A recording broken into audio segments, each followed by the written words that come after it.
But let's get to the top story of the day. The newly sworn-in Speaker of the House, Democrat Nancy Pelosi of California, is scheduled to visit the White House this morning as votes to reopen the government passed the chamber late last night. One bill approved short-term funding for the Department of Homeland Security through February 8th to allow more time for border security negotiations. 5 Republicans joined all Democrats to support in that vote, while another bill to fund the remaining shutdown agencies through the end of the fiscal year in September passed with 241 votes. 7 Republicans joining the Democrats on that one. The Senate is not expected to take up either bill. In a news conference before last night's vote, Speaker Pelosi gave her terms for what she will give on the president's border wall. Is there any situation in which you would accept even $1 of wall funding for this president in order to reopen the government? $1? $1. $1? Yeah, $1. How high was you willing to go? Are you willing to go? No, you said $1. You said $1. So how high are you willing to go? Well, that's not your question. You said $1. I'm answering your question. The fact is, a wall is an immorality. It's not who we are as a nation. You know, a wall also is, again, this is symbolic. It is symbolic. Donald Trump doesn't feel like he can back down, as Noah Rothman said. The Democrats are in no mood to back down, and why should they be in any mood to back down? This is extraordinarily unpopular with the American people. 25% of Americans, only 25% of Americans think it is worth shutting down the government to give Donald Trump his $5 billion that he wants to build a wall or slats, metal slats, or whatever he claims that he wants to build with that money. And as a fiscal conservative, yeah, I say do not give any politician $5 billion of taxpayer money just so somebody will be able to have a punchline in a political speech. As a fiscal conservative, I say that is an immoral use of taxpayers' dollars, especially when we all know that, first of all, the wall's not going to work, and secondly, $5 billion is such an incredibly small amount to try to erect this massive wall that, again, it's all a face-saving device. And besides, for Democrats, you've got a president who has been bragging about wanting to shut down the government for a very long time. He's shut it down. Let him get his votes from Republicans. Here's a clip that Chuck Schumer tweeted out last night, and it shows just how desperately Donald Trump has been itching for a government shutdown for quite some time. Take a look. I am proud to shut down the government for border security, Chuck. So I will take the mantle. I will be the one to shut it down. I'm not going to blame you for it. I will take the mantle of shutting down. A possible shutdown if we don't get the wall money. And I think probably if I was ever going to do a shutdown, this would be a very good time to do a shutdown. The president, for his part, telling Politico he would totally be willing to shut down the government over border wall funding. If it was up to me, I'd shut down government. I would have no problem doing a shutdown. President Trump's tweet that he, quote, would be willing to shut down the government. Even if we have to think about closing up the country for a while, we're going to get the wall. We have no choice. We'll close down the country. If we don't change it, let's have a shutdown. We'll do a shutdown, and it's worth it for our country. I'd love to see a shutdown if we don't get this stuff taken care of. Then shut it down. We'll go with another shutdown. I would shut it down over this issue. I can't speak for everybody at the table, but I will tell you, I would shut it down over this issue. So would I shut it down over this issue? Yes. Believe me, if we have to close down our government, we're building that wall. President Trump tweeted saying our country needs a good shutdown to fix this mess. If there is a shutdown, I think it would be a tremendously negative mark on the President of the United States. So, Mike Barnicle, the president obviously has wanted this for a very long time, told Chuck Schumer he would take full ownership of it. And I think most Americans are suggesting he does have full ownership. The problem is Donald Trump has been itching for a fight that only 25% of Americans support, which means that 3 in 4 Americans do not support this. It's maybe one reason why, and I know you've seen the New York Times article, that Mitch McConnell is starting to feel a lot of pressure from Senate Republicans to start negotiating himself, since the president is not negotiating in good faith. Do we expect Mitch McConnell to step in the coming days and weeks as Cory Gardner, Susan Collins, and other Republicans who are up in 2020 say, no mas, this has to come to an end? Well, Joe, as you know, Mitch McConnell's principal objective is to have a functioning United States Senate, which he leads as majority leader. I mean, in this situation, the president's political skills, if he ever had any, are non-existent, because he unwittingly has made this wall, whether you're talking concrete, slacks, iron poles, whatever, he has made this wall, more than metaphorically, the foundation of his presidency. And the foundation of his presidency is now, even in his own language almost, is collapsing around him. And Jeff Mason, let me ask you, with regard to Mitch McConnell and Donald Trump, what is your view, based on your reporting, the internal dynamics in the United States Senate, where there are a host of United States senators, Republicans, who know that this presidency is built on this foundation of quicksand, really, the wall?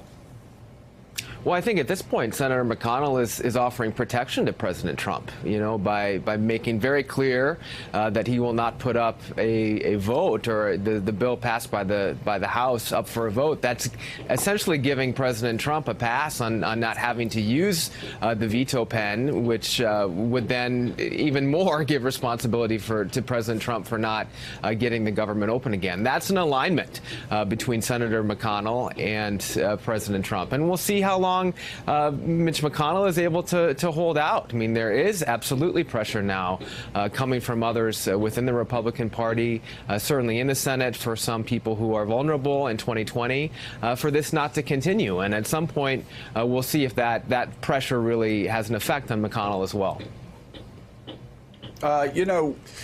Here's Donald Trump again. I don't know if he has pollsters around him that just don't tell him the truth about the political situation, whether he is delusional 24 hours a day. But here's Donald Trump talking about how popular this issue is, that 75% of Americans oppose. Take a look. We're going to make it good. The people of our country want it. I have never had so much support as I have in the last week over my stance for border security, for border control, and for, frankly, the wall or the barrier. Well, and Noah Rothman, that is just delusional. You look at the numbers, and actually this concept is less popular than it's ever been. I'm just wondering what you think as a conservative about this. Mike Barnicle said something fascinating in that 35%, by the way, support the border. Only 25% think we should shut down the government to get that border, to get that $5 billion in border wall. But let's talk about defining conservatism down. In 1995, 1996, we conservatives shut down the government to force Bill Clinton to sign a plan to balance the budget in 7 years. And we ultimately succeeded and actually balanced the budget 4 years in a row.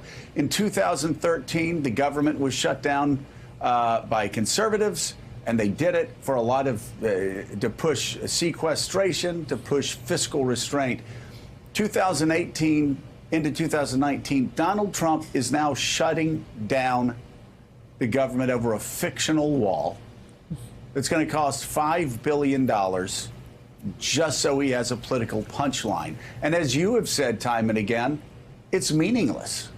I mean, why his conservative? I mean, how low can conservatism go that you base your presidency and Congress follows along on a mythical wall? Well, it's symbolic, as you said, and insofar as Donald Trump represents a metaphor to a certain cohort of people. He does. He represents not his governance, but a strike at the heart of elites in Washington, of elites in business, of elites in their lives who are telling them that the things they want cannot be done. They are unfeasible, they're silly, they're nonsensical, and generally Donald Trump represents a rebellion against that. Insofar as that symbolism prevails, whatever the president wants and whatever he's asking for is representative of what they want and what they are asking for.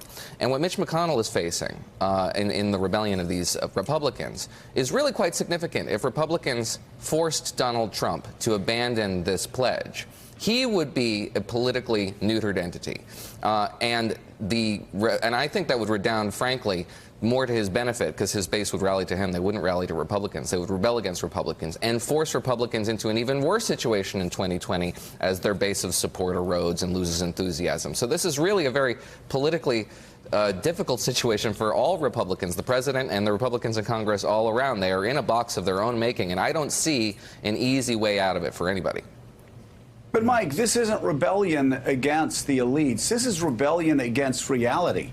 You've got a $22 trillion national debt that's going to cripple this economy, that's going to cripple the next generation as we move forward. We've got entitlement programs where the numbers just don't add up. God save the next generation of retirees, because the money's not going to be there. We've got deficits exploding. You have, if this is symbolic, and if this is, I mean, maybe a lot of people in the streets of Paris thought that they were rebelling against elites. I mean, what they were rebelling against was reason, was rationality, where you have Macron trying to actually bring a 40-hour work week and basic economic reforms to France so they can compete in the 21st century. Here, you've got an entire party, an entire political movement throwing themselves upon the barrier, upon the barricades for an imaginary wall. Well, Joe, for symbolism, it is so extraordinarily irrational and so anti-conservative, because from Russell Kirk to William F. Buckley to Ronald Reagan, conservatism was always supposed to be about a connection to reality. What's real, what works, what stops us from being swept up in mindless ideology. Well, let's set ideology and principled conservatism to one side, and let's stick with Donald Trump and his wall.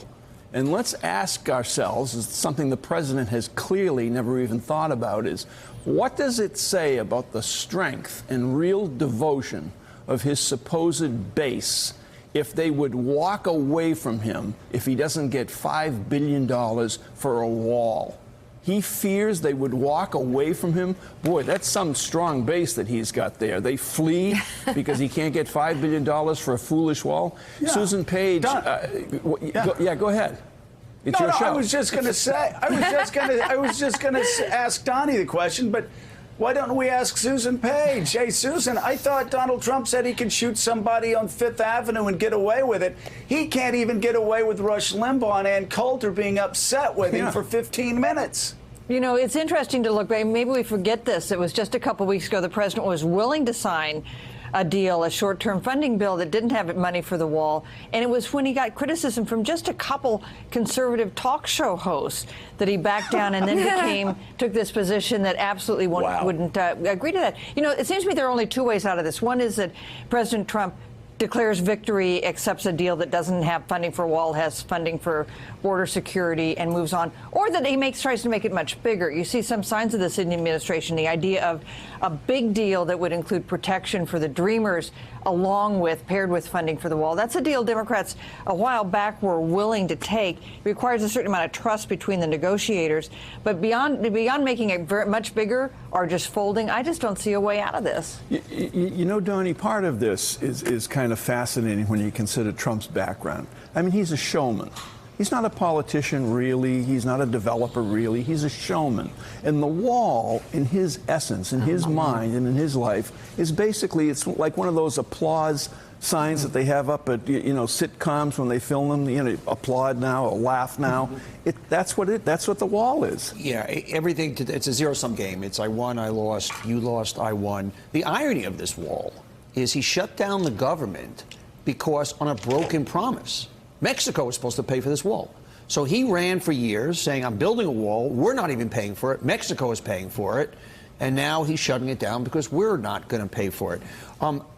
He will go a week, a month, 6 months, and he will swirl down the drain with this wall. So, I was coming back into the country, and there was you were, huh? I was, and there was a guy in customs, and I said, how you doing? I said, and you forget, these are human beings. These are 800,000 people that are not getting paid. It's not a number. It's guys coming to work. It's women coming to work. And, that base that we continue to say is non-erodible, that's probably not a word. At some point, when people start to see their jobs not coming back, the economy not going in the right direction, those coal miners, that world not coming back, at some point in time, people start to think about themselves and not feel this leader. All right, Jeff Mason, to wrap things up, how does the president get out of this? How does this move forward?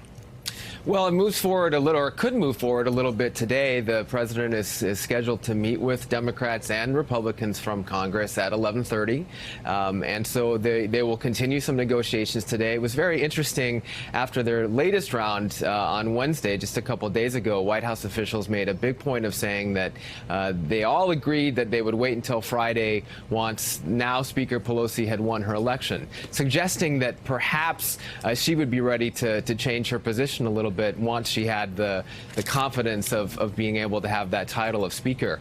But I think Speaker Pelosi made very clear yesterday that her position is not going to change at all.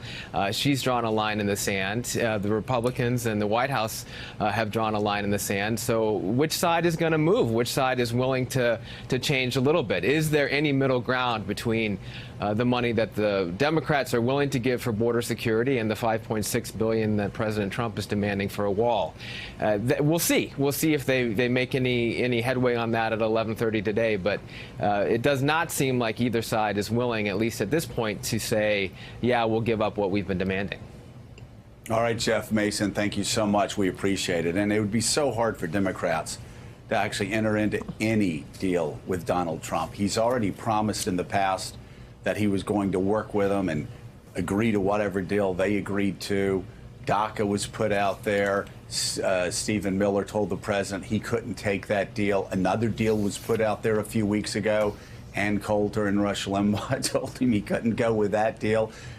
It would be funny, except for the fact that we have 800,000 Americans right now that aren't getting their paychecks. And the situation is grim for so many of them.